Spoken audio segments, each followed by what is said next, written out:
Hello दोस्तों, स्वागत है आपका हमारे यूट्यूब चैनल में। आज के वीडियो में हम लोग बात करेंगे इन्वायरमेंट स्टडी के इम्पोर्टेंट एमसीक्यू ऑब्जेक्टिव क्वेश्चन का। तो चलिए शुरू करते हैं। और आज के वीडियो में ज़्यादातर आपका क्वेश्चन इकोसिस्टम पर बेस्ड होगा, ठीक है। तो चलिए बढ़ते हैं हम लोग अपने पहले सवाल पर। पहला हमारा सवाल है कि इकोसिस्टम, ये जो टर्म है, ये वर्ड है, ये किसने दिया था। इकोसिस्टम के बारे में मैं थोड़ा सा बता दूं आपको। इकोसिस्टम का अर्थ होता है जैव विविधता। आप हिंदी से पढ़ते हैं जैव विविधता। जैव विविधता का अर्थ होता है कि जैसे हमारे पर्यावरण है, हमारे पर्यावरण, एक हम जंगल का उदाहरण ले लेते हैं। जंगल होता है, जंगल में हजारों टाइप के पेड़ होते हैं, हजारों टाइप के पेड़ होते हैं, पशु होते हैं, ठीक है। जानवर, पशु जानवर तो हो गया, पंछी होते हैं, कीड़े होते हैं, और सारे बहुत चीज़ होते हैं। तो एक साथ जब एक जगह में इतने सा टाइप के जब जीव रहेंगे, पेड़, पशु, जानवर, कीड़े मकोड़े, तितली, जैसे सांप वगैरह, तो अलग अलग टाइप के जीव जब एक जगह में पाए जाएंगे तो उसको बोलते हैं जैव विविधता। एक जगह में सारे टाइप के जीव पाए जाना, उसको जैव विविधता, यानी कि जैव विविधता को ही इकोसिस्टम कहा जाता है। तो इकोसिस्टम जो शब्द है सबसे पहले देने वाले थे कौन थे? एजी टेंसले। ऑप्शन नंबर बी, एजी टेंसले इस क्वेश्चन का आंसर है। बढ़ते हैं दूसरे सवाल पर। हमारा दूसरा सवाल है कि living organism are produced through. ये लिविंग ऑर्गेनिज्म, जो जीव जंतु, जो जिंदा जीव हमारे आसपास में सजीव होते हैं, वो कैसे उत्पन्न होते हैं? वो तो उत्पन्न होते हैं केमिकल इवोल्यूशन से, यानी कि रासायनिक उद्भव से ये उत्पन्न होते हैं।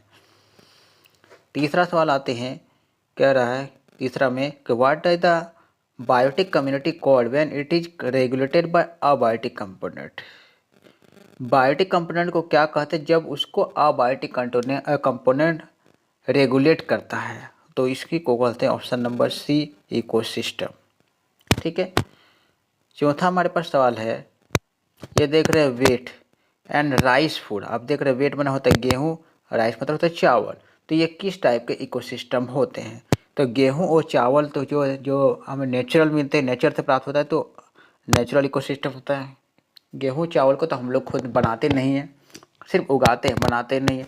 तो ये आर्टिफिशियल नहीं होगा, नेचुरल होगा, प्रकृति से हमें मिलता है। पांचवा नंबर सवाल है कि how many aspects are there in ecosystem. तो इकोसिस्टम के कितने पहलू होते हैं? तो इसके दो पहलू होते हैं। ऑप्शन नंबर बी, दो पहलू इस क्वेश्चन का आंसर हो जाएगा, ठीक है। छठा नंबर में, how many compounds has a trophic structure of any ecosystem. यानी कि एनी इकोसिस्टम का, किसी भी इकोसिस्टम का कितने कंपाउंड होते हैं? तो इसका भी ऑप्शन नंबर ए हो जाएगा, दो कंपाउंड, यानी कि दो यौगिक होते हैं। सातवां नंबर सवाल है कि they all are dependent on herbivorous. ये हेर्बीवोरस का मतलब क्या होता है? शाकाहारी। शाकाहारी यानी कि जो साग सब्जी खाता है, यानी कि जो, ऐसे समझिए कि जैसे बकरी हो गया, जो साग सब्जी ही खाएगा, वो मांसाहारी नहीं होता, इसको हम शाकाहारी कहते हैं, शाकाहारी, ठीक है। तो शाकाहारी डिपेंडेंट ऑन हेर्बीवोरस। तो शाकाहारी पर निर्भर करने वाला जनरली होते कौन है? तो वो होता है मैक्रो कंज्यूमर्स। मैक्रो कंज्यूमर बड़े उपभोक्ता होते हैं, वो शाकाहारी पर डिपेंड करते हैं। आठवां नंबर सवाल देखिए कि consumers are further categorised into dash group. Consumer मैंने होता है उपभोक्ता, जैसे कि उपभोक्ता, हम लोग उपभोक्ता हैं, है ना। उपभोक्ता है जो दूसरे पर डिपेंड करते हैं, दूसरे खाना देगा तो हम लोग खाएंगे, तो उपभोक्ता। कंज्यूमर जो होता है, कंज्यूमर को, उपभोक्ता को कितने ग्रुप में बांटा गया है? तो उपभोक्ता को भी दो वर्गों में बांटा गया, प्राथमिक उपभोक्ता और द्वितीयक उपभोक्ता, तो दो समूह होते हैं। नवा नंबर सवाल है कि the flow of energy begin when dash organiser absorb sunlight. आप देखते होंगे कि एनर्जी का फ्लो होता है, एनर्जी एक जीव से दूसरे जीव में जाता है। तो फिर सूर्य से एनर्जी को कौन खींचता है? तो सूर्य का एनर्जी को खींचने वाला होता है प्रोड्यूसर। यानी प्रोड्यूसर कौन होता है? पेड़ पौधा होता है। पेड़ पौधा होता है उपभोक्ता, प्रोड्यूसर। तो पेड़ पौधा सूर्य का रोशनी लेता है, खुद खाना बनाता है और उसको हम लोग खाते हैं। तो हमारे पेड़, सूर्य से एनर्जी पेड़ पौधा तक आता है, पेड़ पौधा की एनर्जी हम लोग तक आ जाता है। 10वां नंबर क्वेश्चन देखिए कि food chain begin with dash and and in dash. यानी कि फूड जो चेन होता है कहाँ से शुरू होता है, कहाँ खत्म होता है? तो ये शुरू कहाँ से होगा? तो शुरू होता है प्रोड्यूसर से। यानी कि प्रोड्यूसर यानी जो उत्पादक होता है, उत्पादक, जैसे कि कोई खाना बनाता है, पेड़ पौधा खाना बनाता है, और ये स्टार्ट होता है डिकम्पोजर से ख़त्म हो जाता है, अपघटक से ख़त्म होता है। ठीक है, यानी ऑप्शन नंबर जो डी है इस क्वेश्चन का आंसर हो जाएगा। 11 नंबर है which term is used for indicating interdependent food in net, यानी इंटरडिपेंडेंट यानी एक दूसरे पर निर्भर होता है। एक ऐसा जाल दिखाएंगे जो एक दूसरे पर, ये एक इस पर निर्भर रहेगा, दूसरे पर, एक दूसरे पर निर्भर रहेगा, इस तरीके से एक जाल बन जाएगा, तो वो होता है फूड वेब। ठीक है, फूड वेब। 12 नंबर में है base of pyramid is dash and apex is dash. जब आप पिरामिड बनाते हैं, फूड का पिरामिड, तो ये टॉप होता है एपेक्स कहते हैं, और ये बेस होता है। ठीक है, तो बेस कहाँ पर होता है और एपेक्स पर कौन होता है? तो ये फर्स्ट टॉपिक लेवल जो होगा वो बेस पर होगा, फर्स्ट टॉपिक लेवल, उसके बाद सक्सेसिव टॉपिक लेवल टॉप पर होगा, यानी कि ऑप्शन नंबर जो बी है इस क्वेश्चन का सही आंसर हो जाएगा। 13 नंबर हमारे पास सवाल है कि विच पिरामिड आर ऑलवेज अपराइट, कौन सा का जो पिरामिड होता है हमेशा ऊपर क्यों दर्शाता है? तो ऊपर क्यों दर्शाने वाला होता है पिरामिड ऑफ एनर्जी। ठीक है, पिरामिड ऑफ एनर्जी ऊपर क्यों दर्शाता है। 14 नंबर में है क्वेश्चन में, देखिए in ecosystem energy flow is regulated by how many loss. Energy flow, एक जीव दूसरे जीव को खाता है, दूसरा जीव तीसरा जीव को खाता है, तो एनर्जी एक चीज़ से दूसरा जीव में फ्लो होता है, तो ये कितने लॉ पर आधारित होता है? तो इस पर 2 लॉ बने हुए हैं। ठीक है, 2 नियम इसके बने हुए हैं। इस सवाल को देखते हैं, through which process heat is lost, यानी कि किस तरीके से जो हमारा ऊर्जा जो होता है लॉस होता है, ख़त्म होता है।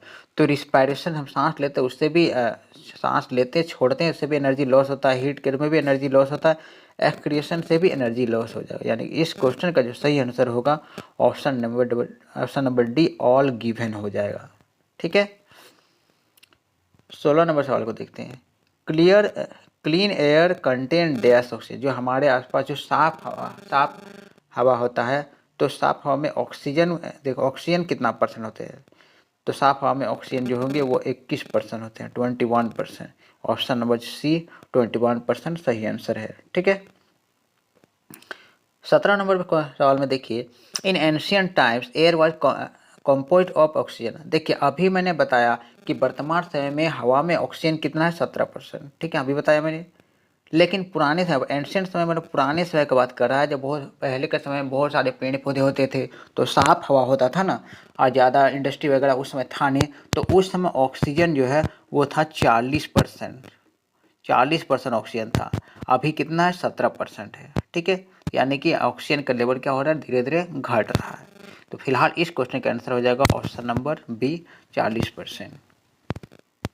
18 नंबर पर क्वेश्चन में है, देखिए cancer attack every organ in our body except this organ. आपने सुना होगा कि कैंसर बहुत टाइप के होते हैं, तो लंग्स का कैंसर होता है, किडनी का कैंसर होता है, पेट का कैंसर होता है, पेनक्रियाज का कैंसर, मुंह का भी कैंसर होता है, तरह तरह का कैंसर होता है, लेकिन एक चीज़ होता है उस पर कैंसर नहीं होता है, तो वो होता है हार्ट। हार्ट में किसी टाइप का कैंसर नहीं होता है। ठीक है, 19 नंबर सवाल में देखिए कि the air pollutants are mainly classified as, जो एयर पोल्यूशन होता है, वायु प्रदूषण होता है, वो 2 तरह का होता है। ठीक है, वो क्या होता है, primary and secondary pollutant. Option number जो बी है इस क्वेश्चन का सही आंसर हो जाएगा। ठीक है, 20वां नंबर सवाल है, देखते हैं कि the best way of dispose plant waste is, जो प्लांट वेस्ट होता है, जो पेड़ पौधा के जो अवशिष्ट होते हैं, बेकार पदार्थ होते हैं, तो इसको कैसे हम डिस्पोज करेंगे, मतलब कैसे ख़त्म करेंगे? तो बेस्ट तरीका होता है इसको ख़त्म करने का, वो होता है कंपोस्टिंग। कंपोस्टिंग माने खाद बना देना, एक जगह में गड्ढा खोद लेंगे, सारे वेस्ट को एक जगह में रख देंगे, तो कुछ महीनों बाद वो खाद बनकर तैयार हो जाएगा। ठीक है, तो ये आप लोग का मैंने इस वीडियो में 20 क्वेश्चन करवा दिया है। उम्मीद है आप लोग को ये सेशन पसंद आया होगा। अगर आप लोग का वीडियो पसंद आया होगा तो लाइक कर दें, और आप लोग का कोई सुझाव है तो मुझे कमेंट करके ज़रूर बताएं।